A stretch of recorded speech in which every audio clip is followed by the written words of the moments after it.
Hi everyone, welcome to the channel and welcome into my next video. In today's video we're going to be looking at 10 things that I wish I knew about before I started training. And you may be sat there thinking, well, how is this going to help me? I've been training now for over 10 years, gone through a body transformation of losing 6 stone to join the Royal Marine Commandos, overcome eating disorders through trying out bodybuilding, and now owning a successful gym and personal training business. And I'd say over those years, I've learned quite a lot. So I wanted to condense kind of my thoughts down into today's video so you can learn some bits and not make the same mistakes that I did. So if you haven't already, be sure to subscribe to the channel so you can keep up to date with what I do and any further tips I can bring into the future. Like the video because it's just always really appreciated. But for now, sit back, relax, make some notes and enjoy the video. Let's get into it.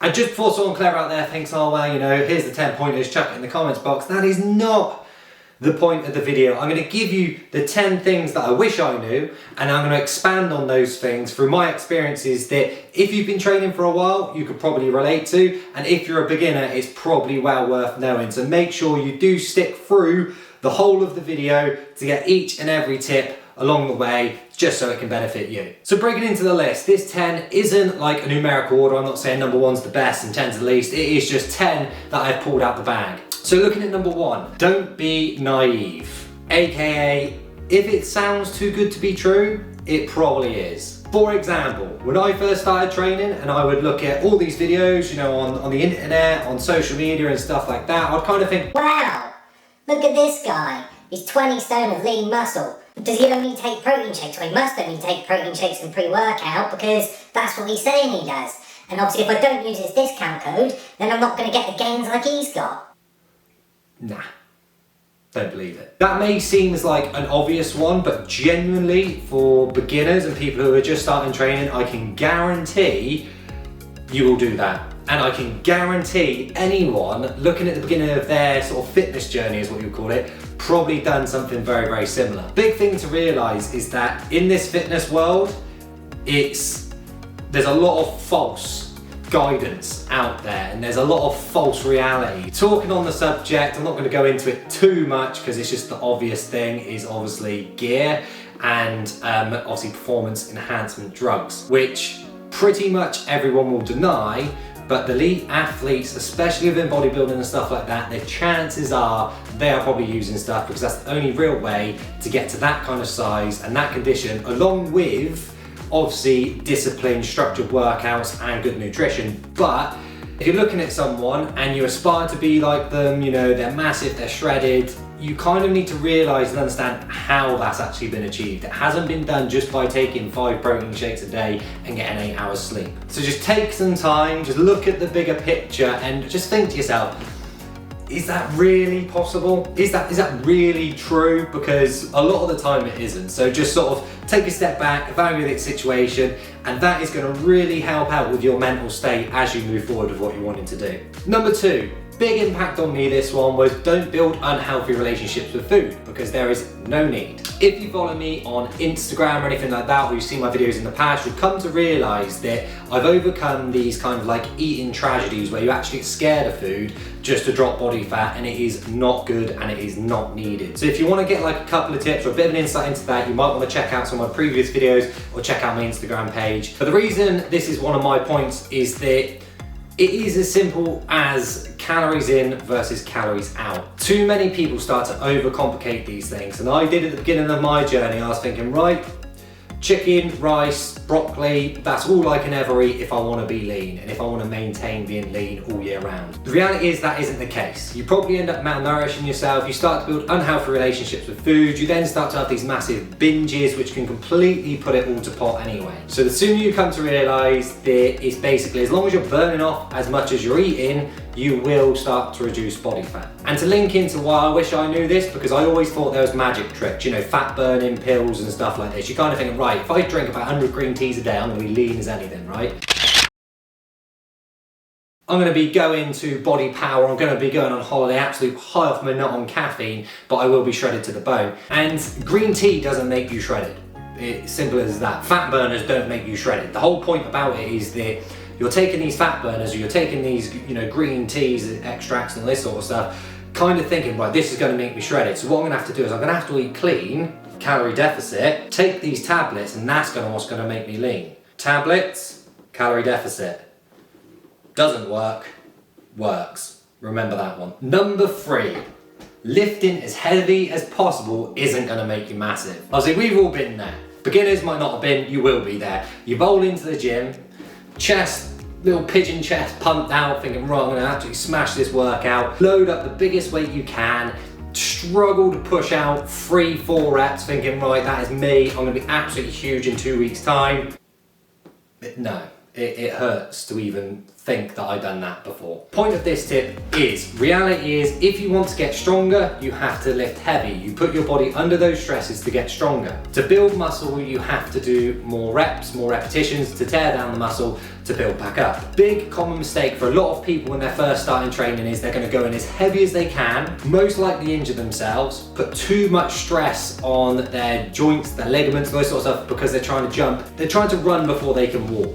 You need to build up a foundation. Big tip to remember for this one is that you will probably make some of the biggest progressions you can in the first 6 to 12 months. So, enter it properly and you will see the best results. So I would always recommend to people, if you've never really done weights and stuff before, is break into more of a hypertrophy range and actually make sure that your body can lift these weights the right way, which then leads me on to another point later down the road. And that's a very dangerous mindset to get into again. Not only can it deviate from your goals, but you can then actually go on to injure yourself as well. So just rein it back a little bit, break your bodies into it, and progressively build on yourself, not the bloke on Instagram. Number 4, abs cannot be carved. End of story. Abs come in all different shapes and sizes. Just like any person, we're all different in our own little special way. And this is such a funny one now I look back on it, is that I used to look at these pictures of the perfect abs, right? I'd be like, right, that is where I want to be. And then I'd look at myself in the mirror and think, well, actually I don't have the V taper like he does, or how my muscles are actually aligned with my abs. And that is because it's genetics. Genetics are probably one of the biggest playing parts of how your muscles sit and how they appear in your body. Big tip to take away from that one is work with what you've got.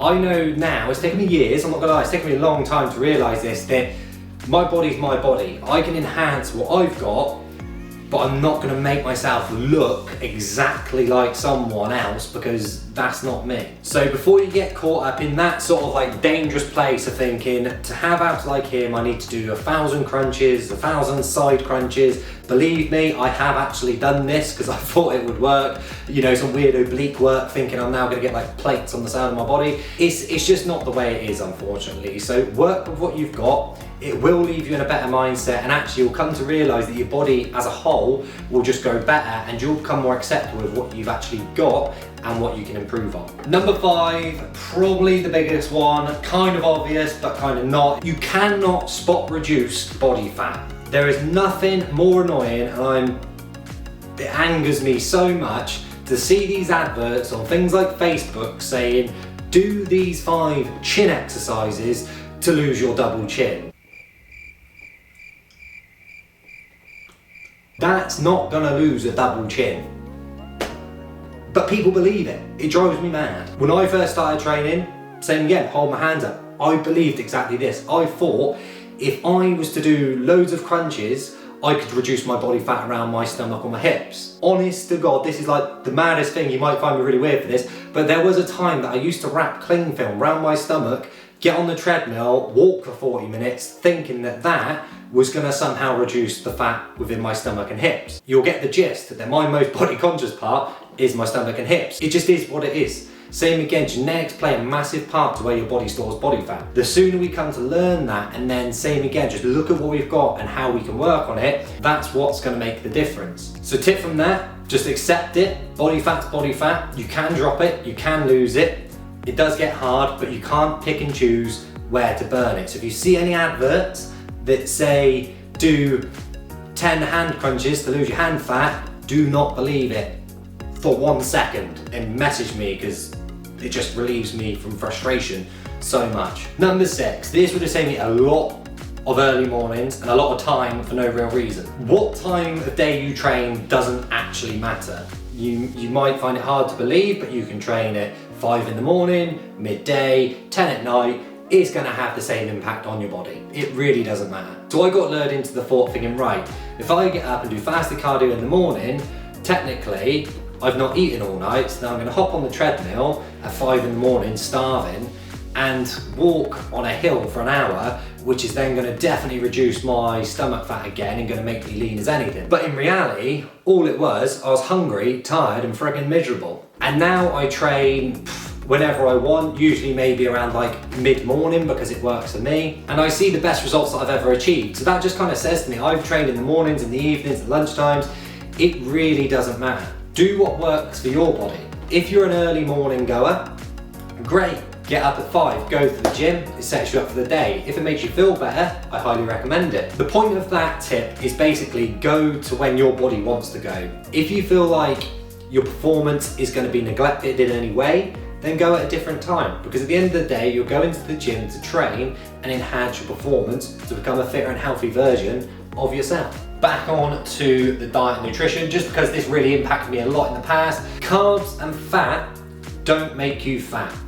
I know it sounds like nuts and you probably won't believe me because there's some Instagram guru out there that will say that fat makes you fat and carbs make you fat. It's not. It is plain and simple, same again. You eat more calories than you burn, you're gonna start to put on some timber. Simple science. So whether you eat a high carb diet, a high fat diet, low carb diet, low fat diet, it doesn't really matter. We're looking at your total intake of calories. I've said in a video before, fats play a massive part to your hormones. If you don't get enough fat, it is going to impact you badly. And that is not a good thing if you're looking to obviously build muscle and maintain lean muscle mass. So if you're curious on what shall I have, how much shall I have made a video in the past of macro breakdowns. That's looking at your proteins, your fats, your carbs, and your calories. So feel free to go check that out because I don't want to rant on for too long about this point. But the big thing you need to take away is that you don't have to cut all your carbs out. You don't have to go keto. You don't have to drop all your fats. You don't have to have 500 grams of protein a day. It's working out for you how your body works and down to your preferences. And I mean, I love carbs, so I ain't stopping eating carbs, simple as that. Number 9, very common mistake for not even beginners, for a lot of people. Form over ego. We have all been there. We've all been that person to bowl into a gym, like a busy gym, and be like, right, I can lift more than these guys, so I'm gonna do it just to show that I'm an absolute alpha male.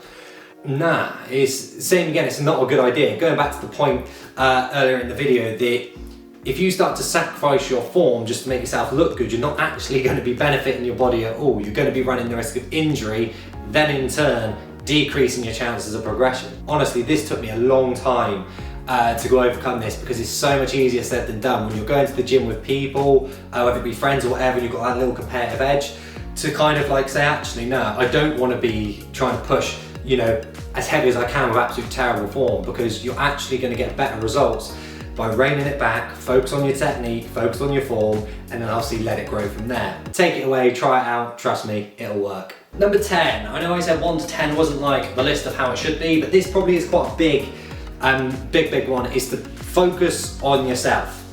It sounds so obvious, but do not be like too highly influenced by other people, whether that be the people in your gym or whether that be people on the internet. If you get too influenced by someone, you then start to try and chase their targets. And like I said earlier in the video, you don't know what they are using to get to their targets. And if you ain't using the same thing, it ain't gonna happen, which in turn, your motivation just hits rock bottom. And for me, this has been a game changer.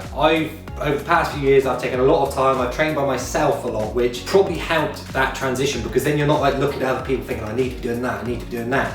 It's allowed me to focus on thinking, right, where am I, what am I doing, where do I want to be? I tell you what, the sooner you realise that and the sooner you think, they're my goals, I'm on my track to my goals, you will get there so much faster because you're not sort of deviated by some, say, false information or misled information by someone else. At the end of the day, guys and girls, it's your body, you know how it works, and you know what you enjoy. So go for that, and trust me, you'll go so much further by doing what you want to do than what someone else wants to do. Which then brings me into the end of the video, because I feel like I've ranted on for ages, and I do apologise if you're highly bored by this point. But like I said, hopefully you've taken a couple of tips. That is pretty much 10 years of training condensed into probably 10 minutes, which is hard work. But like I've said before, I like to be very realistic, I like to keep it real, I like to keep it raw, and I want to be relatable to people on the other side of this lens. So feel free, comment below if there's points that you've noticed over your training sort of like progression, or if you're a beginner and you've got questions, chuck them down below in the comment section. The engagement that I get from people through my videos and obviously questions and stuff like that, it's really nice to see, because I do like to try and help people as best as I can. But that's it there, guys and girls. Thanks again for watching. Like I said at the beginning, subscribe to the channel if you want to continue sort of learning some bits, or to support my little YouTube journey, and like the video if you've enjoyed it. But until next time, take it steady, use these tips, and find your own progression, because it makes a world of difference. Cheers, guys.